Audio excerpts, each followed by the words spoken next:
बातमी नाशिकमधून आहे। तपोवनातल्या वृक्षतोडी विरोधात पर्यावरण प्रेमींनी आज मोर्चा काढला। या मोर्चात मनसे नेते अमित ठाकरे सहभागी झाले।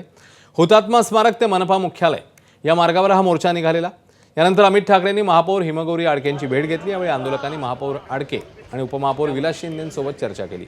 वृक्षतोड का करायची आहे याचं उत्तर द्या, तोवर एकही झाड तोडू देणार नाही असा इशाराही अमित ठाकरेंनी दिला।